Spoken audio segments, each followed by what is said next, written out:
নমস্কার বন্ধুরা, শুভ সকাল। কেমন আছেন? আশা করি ভালোই আছেন। আমিও খুব ভালো আছি। ঘুম থেকে উঠেই চা খেয়ে নিলাম, যাব বাজারে। বাজারে যেয়ে বন্ধুরা বৃষ্টিতে আটকে গেছি।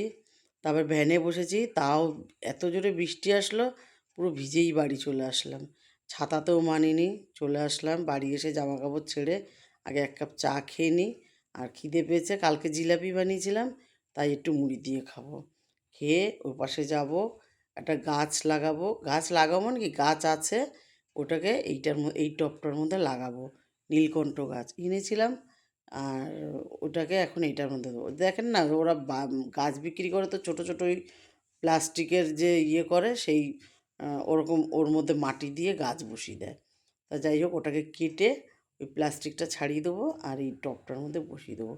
নীলকণ্ঠ গাছটা বেশ বড় হয়েছে, আর ফুল হয় কি সুন্দর, ডবল ডবল পাতা নীলকণ্ঠর, একটা না, ডবল আছে নীলকণ্ঠটা।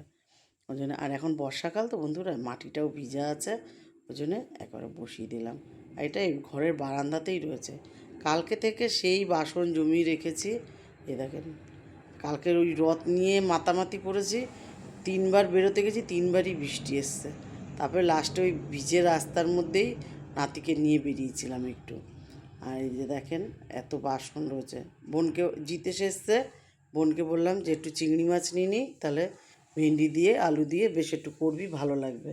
বোন বললো না, চিংড়ি মাছ নিতে হবে না, এখন কাটাকুটি করতে হবে, অনেকটা বেলা হয়ে গেছে। আমি তো সকালের দিকটা ছিলাম না বন্ধুরা, দরকার ছিল একটু, গেছিলাম। তা বোন বললো শুধু এখন ভেন্ডি আলুর তরকারি করি আর পাঁপড় ভাজি, তাই দিয়ে খাবো। তা যাই হোক, ভেন্ডি আগে দিয়ে দিলাম তেলের মধ্যে 5 ফোড়ন, শুকনো লঙ্কা আর পেঁয়াজ দেবো। এবারে রসুন দিয়েছি, পেঁয়াজ দেবো। রসুনটা তো আমি আগেই দিই, তারপরে পেঁয়াজটা দিলাম। আর ভাজা ভাজা করবো, লঙ্কাও দেওয়া হয়ে গেল, পেঁয়াজটা হাফ ভাজা হয়ে গেল। আজকে না বোন এখানে দাঁড়িয়ে রয়েছে, আমি বললাম আমি তাহলে ভিডিওটা করছি আর রান্না করছি, তুই খালি একটু দিয়ে দে, তাহলে ভালো হবে। এক হাতে দিতে অসুবিধা হয় বন্ধুরা, তা ও রয়েছে দাঁড়িয়ে, তার জন্য বললাম দিয়ে দে। টমেটোটা দিয়ে হয়েছে, এবার একটু নুন হলুদ দিয়ে বেশ একটু ভাজা ভাজা হবে আলুটা। আলুটা ভাজা ভাজা হয়ে গেলে ভেন্ডি দিয়ে দেবো। ভেন্ডিগুলো দেখেন 2 টুকরো করে করা আছে, ছোটো ছোটো পিস করে 2 টুকরো। এর মধ্যে বন্ধুরা চিংড়ি মাছ দিলে খারাপ হতো না, ভালোই হতো, কিন্তু বোন নিতে দিল না, বললো না এখন আর মাছের ঝামেলা করতে হবে না, কিন্তু টেস্ট হতো তরকারিটা আরও। আর এবারে একটু মশলা দিয়ে দেবো। ভেন্ডিটা একটু ভাজা ভাজা হয়ে গেছে, এই তো একটুখানি মশলা, জিরে ধনে আর একটু লঙ্কা, কাশ্মীরি লঙ্কা। এটা আমার মেয়ে দেখলে হেভি রেগে যায়, বলে এই কী মশলা দাও তুমি একটু একটু। হয়েও গেল তরকারিটা, বন্ধ করে দেবো গ্যাসটা। পাঁপড় ভাজা আগেই হয়ে গেছে, ভাতও হয়ে গেছে, বাসনগুলো ধোয়া হয়ে গেছে। এবারে আমি বন্ধুরা বোনকে বললাম তুই ঘর মুছে নে, আর আমি সিঁড়ি ঝাড় দিয়ে চান করতে যাব। আজকে সিঁড়িগুলো ঝাড় দিয়ে দেবো পরিষ্কার করে। এমনি পরিষ্কার থাকে বন্ধুরা, টিকটিকি পটি করে যায় জানেন, ভীষণ ঘৃণা লাগে। ওই জন্য ঝাড় দিয়ে দিচ্ছি। এখন আর মুছবো না, চান করে পুজো দিয়ে দেবো। পুজো দিতে চলে আসলাম, বাসন টাসন ধুয়ে নিলাম। আজকে ফুল অল্প হয়েছে, আর কালকে নাতি রথ বের করেছিল, আমি 100 টাকা দিয়েছি, আমার বোন 100 টাকা দিয়েছে, আর ওর বাবা 2 টাকা দিয়েছে। তাই রেগে গেছে ছেলে। আমি বললাম বাবাই তো খরচা করে, বাবা আবার কী দেবে রথে। তা বললো ঠিক আছে। আমি যে এই যে উল্টো রথ হবে, বাবা খরচা করবে। তা বললো ঠিক আছে।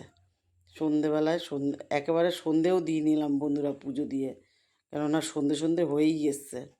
তারপরে ভাত খাবো, খুব খিদে পেয়েছে বন্ধুরা, প্রায় 5:30 বাজে এখন, ওর জন্যই সন্ধেটা দিয়ে নিলাম।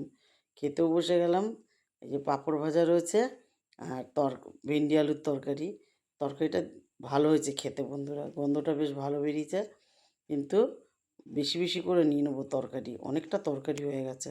আর এক তরকারি ভাত লাগবেই, তা আমিও নিয়ে নিলাম, বোনকেও দিয়ে দিলাম। এবার খেয়ে একটু রেস্ট নেবো বন্ধুরা। খিদে পেয়েছে ঠিকই, কিন্তু রাত্রিবেলা ডিমের অমলেট করবো ওখানে। এবার সন্ধেবেলা একটু চা খেয়ে নিলাম, আর বোন করেছে। আজ এটুকুই। ভালো লাগলে লাইক করুন, কমেন্ট করুন, আমার ইউটিউব চ্যানেলটাকে সাবস্ক্রাইব করুন, পেজটাকে ফলো করুন। ভালো থাকুন, সুস্থ থাকুন, শুভরাত্রি।